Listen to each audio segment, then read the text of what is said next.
Daí a mensagem, agora sim nós vamos falar com José Roberto Rodrigues, ele que é nosso professor de empreendedorismo aqui no Canal 10. E o Zé hoje vai abordar um tema que interessa a todos nós, inclusive a mim. Interessa a toda pessoa que quer pagar as suas contas em dia. Zé, um abraço, boa tarde mais uma vez ao vivo, nesse horário aqui. Prazer em tê-lo conosco. Um abraço, Vono, o prazer é todo meu, mais uma vez ao vivo, né, Vono, para a gente poder, em cima desse tema, o endividamento do brasileiro, passar alguns conceitos e as preocupações que o empresário que vende algo para esse consumidor tem que tomar. Pois é, endividamento brasileiro. Deixa eu falar uma coisa para você que está vendo o Canal 10, para você que é internauta. Eu penso o seguinte, Zé, o Brasil já viveu momentos melhores na sua economia, não resta a menor dúvida. A presidenta Dilma está lutando, batalhando, fazendo o possível e o impossível para poder segurar a inflação. Eu ainda acho, professor, aqui é você, eu sou apenas o curioso. E você sabe que de médico e louco todo mundo tem um pouco.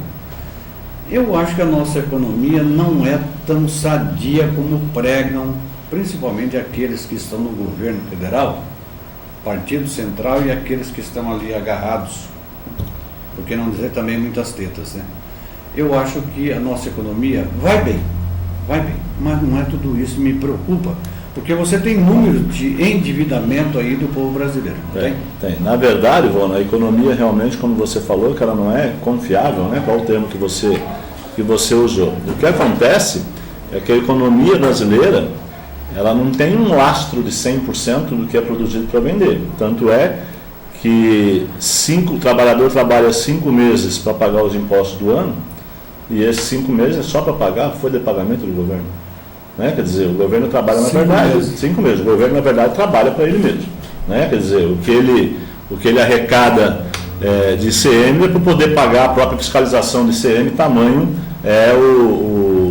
a estrutura, né, que o governo tem. Com relação ao endividamento, Vono, o FEComércio publicou ontem a pesquisa do endividamento em São Paulo. O endividamento passou do mês de março para abril. Em março, 52% da população, Vono, 52% estava endividada. Esse mês já fomos para 57%. Lembrando que a média em 2012 era 50%, ou seja, 50% do ano passado dos brasileiros estavam endividados. Agora, veja bem, se praticamente 2/3 do povo brasileiro tem dívidas, alguma coisa está errada nisso aí, Zé. O que é que pode se vislumbrar, pelo menos em tese, do que é que está errado? O que acontece foi o seguinte, né, Vô? O governo ele veio tentando segurar a inflação, mas ao mesmo tempo impulsionando a venda do crescimento. Então, há quanto tempo que ele começou a abrir mão de ICM para aquela linha de bens duráveis, que é a geladeira, né, esse tipo de coisa, os eletrodomésticos e também os carros. Ou seja, deu condições do povo, do consumidor, ter acesso, um acesso que ele não tinha. Tá certo? Ele só consegue comprar o carro porque é em 60 vezes. Se não fosse, ele não comprava, sobraria o dinheiro. Tá? Ok, ele fez isso, mas a renda dele continua a mesma. Fora isso, esse crescimento do endividamento está principalmente se dando em função da inflação, que o governo insiste em falar que não tem, mas só os alimentos beirou aí a uma alta de 50%. Então, o indivíduo ganhava 1.000, gastava 300 para comer e 700 ele gastava. O para comer foi para 450. Aí o que ele faz para pagar a dívida que ele tinha? Né? Porque ele tem que comer e a dívida ele já tinha feito. Né? Então, na verdade, aí empréstimo, aí juros, né? Então, na verdade, hoje, Vono, 50% estão endividados e 38% gastam mais do que ganham hoje. Inclusive, Zé, quando você colocou aí a respeito dos alimentos, fazendo uma comparação até de palavras do presidente Lula, né? Nunca na história desse país se esperava... Nunca antes, como é que é? Nunca antes na história desse país? Isso, nunca antes na história desse país se esperava que se poderia pagar em pleno plano real que não veio com o Fernando Henrique também, veio com o Itamar Franco, né? Que já se foi para um outro plano, 1 quilo de tomate pudesse custar 10, 12, 13 reais. Mas aí os tomates baixaram. Só que agora o feijão está custando R$ 8,97 o quilo. Isso. Então vamos arredondar para 9, Zé. Uma saca de feijão de 60 quilos hoje custa para o consumidor R$ 540 reais no país que mais produz alimentos. Sim, porque na verdade, Ivone, faz parte de um contexto geral, né? A questão dos portos, que hoje é muito falado, então quanto se gasta para transportar, não tem linha férrea, o diesel caro, estradas esburacadas, né? Quer dizer, tudo isso vai aumentando o preço de todos os produtos. A verdade é, Ivone, a classe média hoje, né? A classe média alta, que é considerada aquela que ganha em média R$ 5.000, de 4 a 6 mil reais, hoje estão tendo que ficar em casa, pede uma pizza e assiste televisão pelo canal Pago. Eu acho que é o caminho. É o caminho, né? Porque eles estão devendo e vão ficar inadimplentes e vão ter o nome no cadastro lá nacional dos inadimplentes. E aí a coisa realmente piora. Você tem um número aqui que é assustador, Zé. Nós falávamos 57% do povo brasileiro tem dívidas a pagar. Isso. Esses 38% aí assusta tanto quanto ou mais. Então, na verdade, assusta mais, porque desses 38%, grande chance de quase 100% deles se tornarem inadimplentes. Então, vai aumentar o índice da inadimplência. Deixa eu dizer uma coisa. Zé está falando a respeito de pessoas que gastam mais do que ganham. Justamente. Não é? É isso. Em função, por exemplo, lógico, tudo é louvável. Agora, quando eu falei do carro, do eletrodoméstico, também se teve uma grande penetração do povo, e é importante, a casa própria. Ok? Mas junto com a casa própria veio o quê? Veio a prestação da casa própria. E é isso que a gente questiona, porque assim, não adianta você dar algo para ele consumir, porque ele vai ter que pagar por esse consumo e o salário dele é o mesmo. Né? Então, quanto mais benefício você der para alguém, mas esse benefício tem que ser a base de dinheiro, ele pagar para continuar, a vida dele só piora, infelizmente. Zé, a quebradeira nos Estados Unidos, a questão de 2 ou 3 anos atrás... Foi em função disso. Foi Minha Casa Minha Vida. Foi a Minha Casa Minha Vida deles. Né? Na verdade, eles não tinham condições, por mais que eles ganham, as casas dele também valiam muito mais do que a gente, né? É proporcional. Né? E aí quebrou o banco, acabou tudo. Por quê? É dinheiro sem lastro, não teve lastro para poder construir aqui. Se a gente pegar, Ivone, e aí a gente vai um pouco mais longe, né? Que é essa questão do Bolsa Família. Isso, na verdade, é um dinheiro sem lastro. É alguém que rodou a maquininha e deu lá R$200 para você, não é isso? Então, ele não foi feito de um consumo de outra pessoa que trabalhou, que produziu. Né? Então, esse dinheiro vai no mercado e aí realmente aumenta a procura, porque você tem dinheiro, as coisas começam a sair. Então, do Bolsa Família também vem a inflação.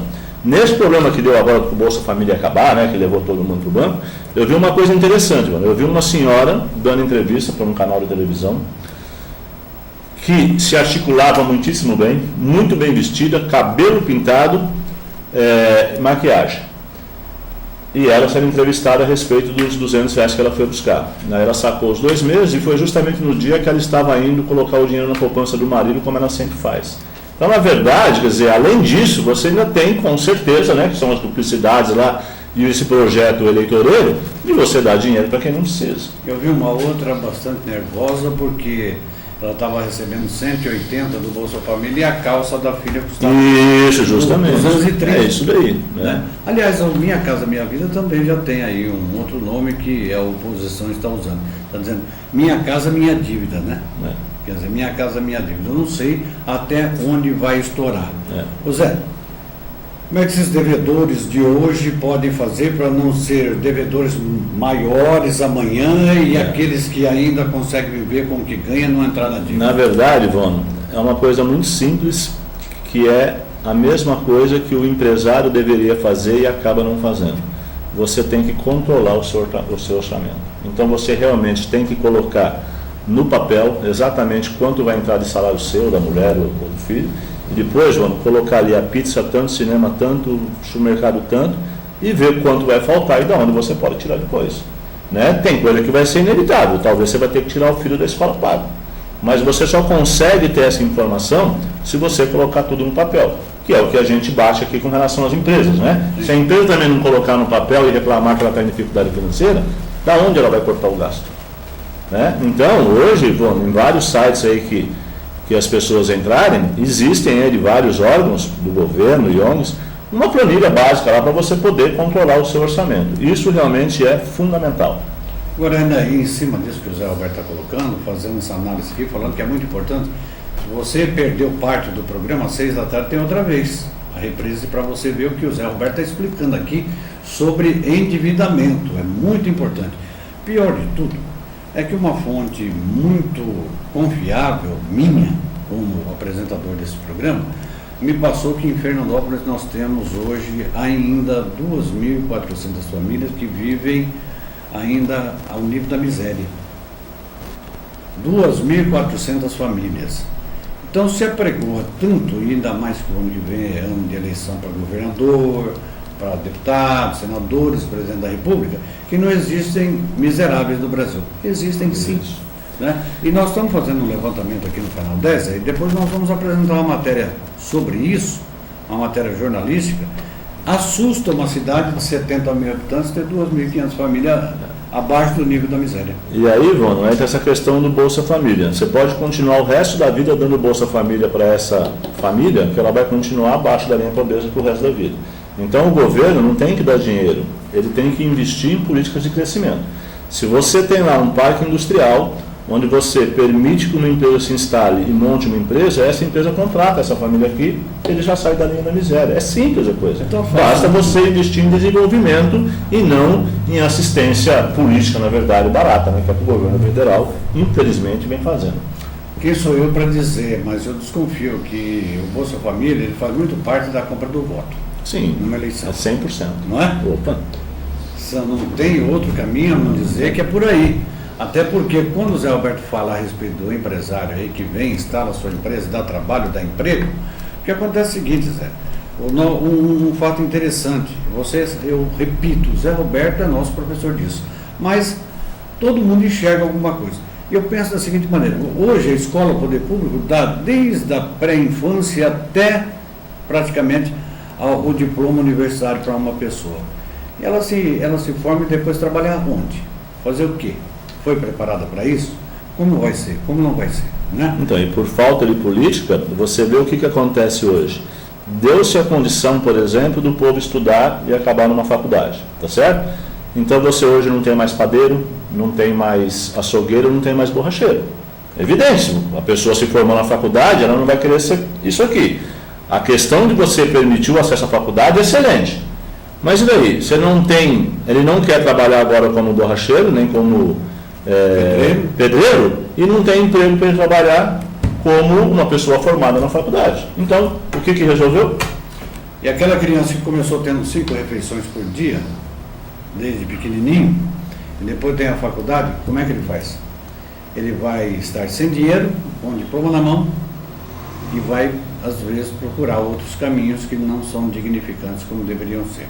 Zé, para encerrar, objetivamente, 30 segundos para você explicar isso para nós. De 52% para 57% o número de brasileiros, a porcentagem que subiu 57%, praticamente 1/3, 2/3 dos brasileiros estão devendo. A possibilidade, a perspectiva é que esse número retraia ou que aumente além dos 57%? Em relação a esses números, segundo os economistas, é que se mantenha nesse 55, 57. Menos mal. Só que esses 38 que gastam mais, o impacto dele, Ivone, vai ser na empresa, porque ele estando na inadimplente, ele não vai poder comprar. E aí a indústria vai vender menos. E aí volta toda a bola de neve de novo. Se não é bem feita a coisa. Justamente. E aí entra o nosso empresário, que vai ter que se administrar melhor ainda para suportar essa falta de venda que ele tem e a inadimplência na venda que ele vai ter. Então, você que é empresário do comércio e da indústria, fique esperto, senão também pode entrar em bancarrota. Justamente. Por isso que quando a gente fala, né, da economia, aconteceu lá nos Estados Unidos, influencia aqui, influencia. E o que acontecer em qualquer segmento dessa cadeia, ela faz parte da cadeia inteira. Então, esse endividamento aqui do brasileiro, ele vai ainda por muito tempo influenciar nas demais áreas, que é a questão do consumo. Aí vem desemprego, porque esse não vai comprar, eu vou ter que produzir mais, eu vou demitir, e aí começa a ficar a bola de neve. Quando demite, aquele que estava pagando já não consegue pagar mais, aí já aumenta esse índice de 38%. Contamos com você na próxima quarta-feira outra vez. Um abraço, Vono, um abraço a você do Canal 10. Muito obrigado a José Roberto Rodrigues, diretor da Consult, essa grande empresa de consultoria que nós temos em Fernandópolis, e toda quarta-feira ele vem nos ajudar, e muito, aqui no Canal 10. Em nome dele, meu, Leozinho, Éder, pessoal da retaguarda que nos dá um amparo legal para poder ir para o ar aí. Um grande abraço a você. Muito obrigado pela sua audiência na internet e na TV. 6 da tarde tem a reprise, meia-noite também. E amanhã um programa especial de Corpus Christi a partir do meio-dia aqui no seu Canal 10. Tenham todos muita paz, saúde e até amanhã, se Deus quiser.